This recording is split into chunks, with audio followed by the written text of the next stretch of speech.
عمران خان صاحب وزیر اعظم بن گئے تو باجوہ صاحب کا خیال تھا کہ اب یہ ہمارے یس مین ہوں گے. تو میں نے جب عمران خان صاحب وزیر اعظم بن گئے تو میں نے ایک کالم لکھا، عمران خان آپ کا یس مین نہیں ہوگا، اور وہ کالم بھی اس میں شامل ہے. آپ کو یاد ہوگا کہ جب عمران خان صاحب وزیر اعظم تھے تو وہ جنرل باجوہ صاحب کی بڑی تعریفیں کیا کرتے تھے. جب وہ ان کی تعریفیں کیا کرتے نا تو ہم اس وقت پھر دلی دل میں مسکرایا کرتے تھے، اور ببانگ دوہل اپنے ٹی وی پروگرام میں اپنے کالموں میں میں یہ کہا کرتا تھا کہ یہ بات چلے گی نہیں، کیونکہ باجوہ صاحب جو ہیں وہ عمران خان سے کچھ ایسے کام کروانا چاہتے تھے جو کہ عمران خان کرنا نہیں چاہتے تھے. اچھا، اب کام تو یہ بہت سے تھے، لیکن اس میں میں آپ کو 2 یا 3 چیزیں بتاؤں گا. ایک تو یہ کہ عمران خان صاحب کو یہ کہا گیا کہ آپ اسرائیل کو انگیج کریں، یہ 2019 کی بات.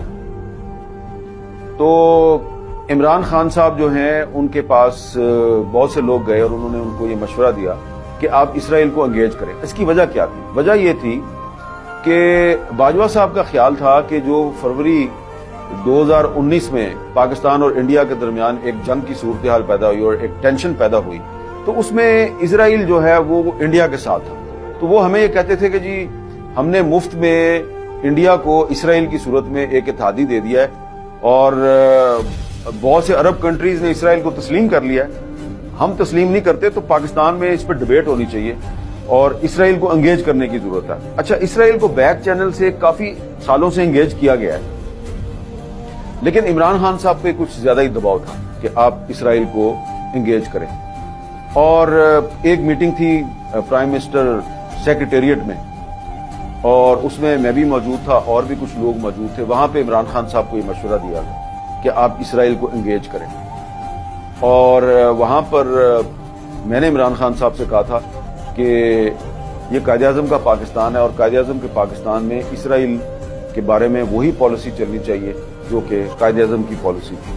اور خان صاحب نے میرے سے اتفاق کیا تھا. تو یہ بات ریکارڈ پر موجود ہے.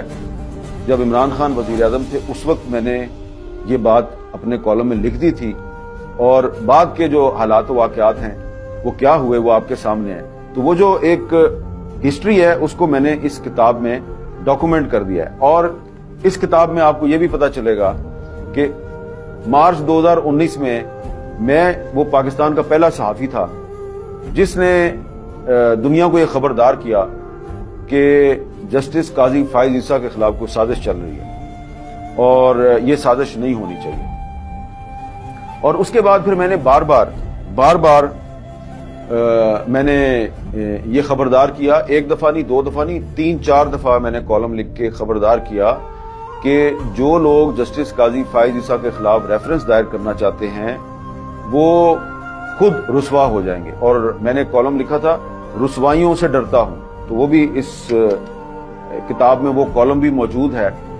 اور اس کے بعد پھر کیا کیا ہوا، کس طریقے سے جسٹس قاضی فائز عیسیٰ کے خلاف سازشیں کی گئیں. اور پھر عمران خان صاحب جو ہے، میں نے یہ بھی لکھا ہے کہ عمران خان صاحب جو ہیں وہ بعد میں کہتے تھے کہ جی میں نے یہ سازش نہیں کی، سازش تو کسی اور نے کیا. لیکن بہرحال عمران خان صاحب جو ہیں بطور وزیر اعظم وہ چیف ایگزیکٹو تھے حکومت کے، تو ان پر یہ ذمہ داری عائد ہوتی تھی کہ اگر سپریم کورٹ کے ایک جج کے خلاف ریفرنس دائر ہو رہا ہے تو وہ اس ریفرنس کی پہلے خود انکوائری کرتے اور اس کے بعد اس کو پریزیڈنٹ آف پاکستان کو بھجواتے. اور پریزیڈنٹ آف پاکستان نے بھی بغیر انکوائری کیے وہ سپریم جوڈیشل کونسل کو بھجوا دیا. تو وہ جو سارے حالات و واقعات ہیں وہ بھی اس میں ڈاکومنٹ ہیں. پھر آپ کو اس میں یہ بھی پتا چلے گا کہ 5 اگست 2019 کو جو بھارت نے مقبوضہ کشمیر کی خصوصی حیثیت کو ختم کیا، اس کا اسپیشل سٹیٹس جو ہے اس کو ختم کیا، انڈین کانسٹیٹیوشن سے 370 اور 35A کو نکالا. اس بات کی بھی میں 5 اگست 2019 سے پہلے میں وارننگ دیتا رہا کہ یہ ہونے والا، بلکہ یہ ایک اتفاق ہے کہ جس دن انڈیا نے 370 کو سسپینڈ کیا 5 اگست 2019، اس دن کے روزنامہ جنگ میں میرا کالم موجود تھا کہ کشمیر میں ہندوستان کی طرف سے کوئی بہت جارحانہ قدم اٹھانے کا فیصلہ ہو چکا ہے. اس کی وجہ یہ تھی کہ ہمیں رائٹ لیفٹ سے پتہ چل رہا تھا کہ کچھ ہونے والا ہے، لیکن جو ہمارے ارباب اختیار تھے ان کو پتہ نہیں تھا.